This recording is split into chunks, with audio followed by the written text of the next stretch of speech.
दोस्तों दिनांक 19 जून 2024 को उत्तर प्रदेश के गोरखपुर जिले में एक थाना क्षेत्र पड़ता है गुलरिहा। वहां पर थाने में एक कॉल आती है जिसको एसएसपी डॉक्टर गौरव ग्रोवर जी कॉल उठाते हैं, बात करते हैं तो उसमें सामने से जवाब मिलता है।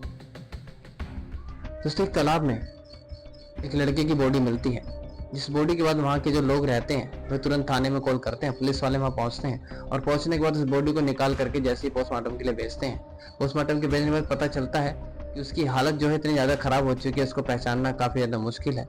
उसकी पहचानने में शक्ल बिल्कुल समझ में चमक नहीं रही थी, बिल्कुल उसका जो बॉडी थी उसकी वो बिल्कुल गल चुकी थी और उसके बारे में कुछ भी पहचानना जो है बिल्कुल नामुमकिन था, क्योंकि कई दिन से शायद वो लाश जो है उस पानी के अंदर तालाब में पड़ी थी। और जब उस लाश को निकाला जाता है, उसकी जांच करी जाती है, तो उसको भेज दिया जाता है पोस्टमार्टम के लिए और वहाँ पर फिर उसको बर्फ़ के उसमें रखा जाता है, बर्फ़ की कमरे में रखा जाता है, क्योंकि उस बॉडी की तब तक भी कोई जांच नहीं हो पाई थी। पुलिस सोशल मीडिया पर उसकी फ़ोटो वगैरह वायरल करती है तो उसकी कोई भी सूचना कहीं से नहीं मिलती। तो 72 घंटे उसको बॉडी को रखने के बाद उसका अंतिम संस्कार कर दिया जाता है। और कुछ दिन बाद फिर पता चलता है, एक आदमी का कॉल आता है थाने में, जो कि फ़ोन पर रोला होता है, बिलख रहा होता है और वह कहता है कि जो बॉडी थी वह उसके बेटे सिंटू कुमार की थी और वह चेन्नई में काम किया करता था और उसका एक महिला के साथ प्रेम प्रसंग था और उस महिला ने ही शायद उसके साथ ऐसा काम किया होगा। ये वो शक जताते हुए रोता बिलखता थाने पहुंच जाता है। पुलिस तुरंत इस चीज को फिर उसके लव ट्रायंगल के रूप में देखती है और जब उसकी पता करती है तो उसके बारे में ऐसा खुलासा होता है जिसको देखकर हर कोई हैरान रह जाता है। जी हाँ दोस्तों, यह जो घटना है यह घटना उत्तर प्रदेश की है। उससे पहले अगर आप हमारे चैनल पर नए आए हैं तो हमारे चैनल को सब्सक्राइब करें, लाइक करें, शेयर करें, ताकि हर कोई जागरूक हो सके, ताकि हर किसी को सूचना मिल सके, वीडियो की पहले से पहले जानकारी मिल जाए और आपके थ्रू और लोगों को भी जागरूक किया जा सके। दोस्तों ये जो घटना है यह घटना उत्तर प्रदेश के जिला गोरखपुर की है, जिसमें एक थाना क्षेत्र पड़ता है गुलरिहा। उस गुलरिहा में 19 जून को एक बॉडी की सूचना मिलती है। उससे पहले नमस्कार दोस्तों, मैं हेमंत कुमार अपने यूट्यूब चैनल में आपका हार्दिक स्वागत करता हूं। तो रुक करते हैं इस घटना की तरफ। दोस्तों जो घटना है यह उत्तर प्रदेश के जिला गोरखपुर की घटना है, जिसका एक थाना क्षेत्र पड़ता है गुलरिहा। वहां पर 19 जून को एक फैलावा तालघाट से एक बॉडी मिलती है, जो कि किसी व्यक्ति को, अज्ञात व्यक्ति को मिलती है और वह व्यक्ति तुरंत पुलिस को फोन लगाता है। तो पुलिस वहां पर जब मौके पर पहुंचती है तो उस बॉडी को निकाल करके पोस्टमार्टम के लिए भेजते हैं। भेजने के बाद उसकी कुछ फोटो वगैरह क्लिक करके उसको वायरल किया जाता है सोशल मीडिया के थ्रू, ताकि उस बॉडी की जांच कर ली जाए, पहचान कर ली जाए। पर लेकिन उसकी पहचान करनी काफी ज्यादा मुश्किल थी, क्योंकि उस बॉडी की हालत इतनी ज्यादा खराब हो चुकी थी, चेहरा बिल्कुल गल चुका था, सफेद पड़ चुका था, तो उसकी पहचान करनी काफी नामुमकिन थी। फिर भी उसको 72 घंटे तक फ्रीजर चिल्ड कमरे में रखा जाता है, जिससे कि उसकी बॉडी खराब ना हो। पर फिर भी उसके बाद जो उसका कोई पता नहीं चलता, तो उसको जो है लवर्स बॉडी घोषित करके उसका अंतिम संस्कार कर दिया जाता है। फिर एक दिनांक आती है 27 जून 2024, जिसमें चिलुआ ताल गांव का एक आदमी रोता बिलखता आता है थाने। वह कहता है कि यह बेटा मेरा सिंटू कुमार है, ये चेन्नई में काम किया करता था और इसका एक महिला से गांव में ही प्रेम प्रसंग था, तो शायद उस महिला ने ही इसके साथ ऐसा किया। तो जब पुलिस इस लव ट्रायंगल के रूप में इस केस को देखती है, सामने बड़े खुलासे हो जाते हैं।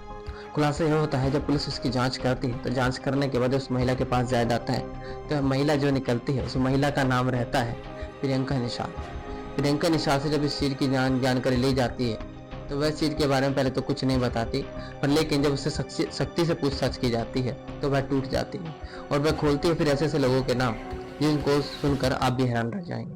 वह बताती है कि वह प्रियंका निषाद जो है उसका एक लव अफेयर चल रहा है अपने ही भांजे के साथ, जिसका नाम है ब्रजेंद्र निषाद।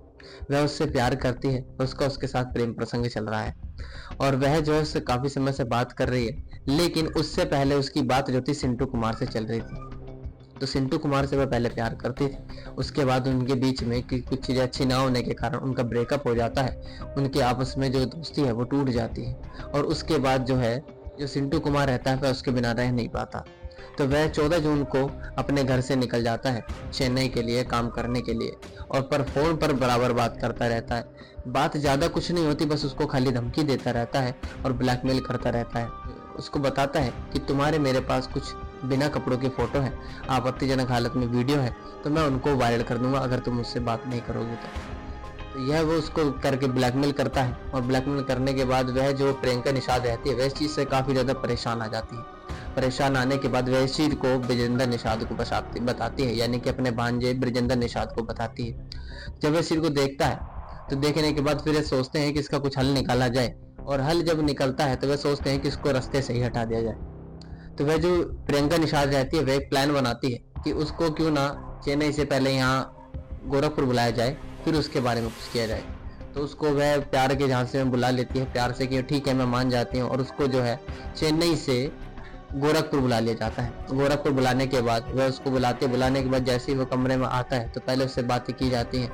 बातें करने के बाद उसको जो है फिर बड़ी बुरी तरीके से डंडों से पीटा जाता है। और वहाँ पर खाली ब्रिजेंद्र निषाद नहीं रहता, उसके साथ उसके 2 दोस्त और रहते हैं, जिसका आकाश कुमार और शिव कुमार।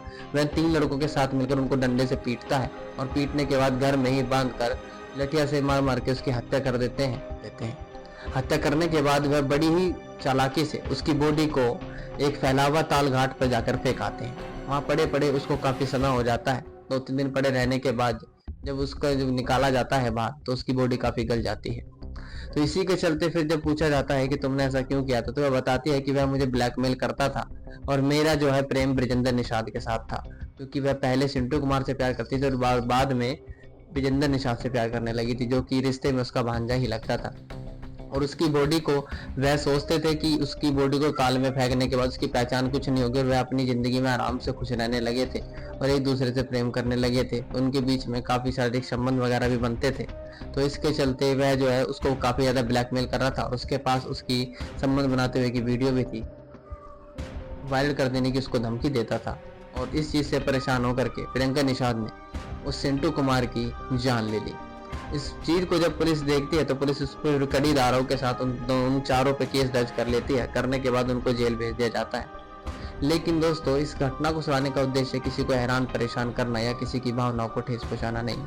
हमारा सिर्फ इतना मकसद है कि आप जागरूक हो पाएं, आप इतना समझ पाएं कि कौन इंसान किस हालत में आपके साथ क्या कर सकता है। जी हाँ दोस्तों, इसका अंदाजा लगाना बिल्कुल नामुमकिन है, क्योंकि आज की डेट में चेहरा कुछ और होता है और अंदर कुछ और होता है। जी हाँ दोस्तों, और सबसे बड़ी समाज की जो कमी होती है अपराध को देखना।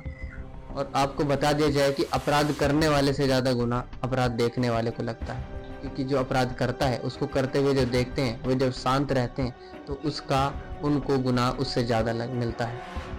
तो दोस्तों, हम ये कहते हैं सबसे कि अगर कोई भी कुछ भी गुनाह होता देखे तो उसकी आवाज उठाए।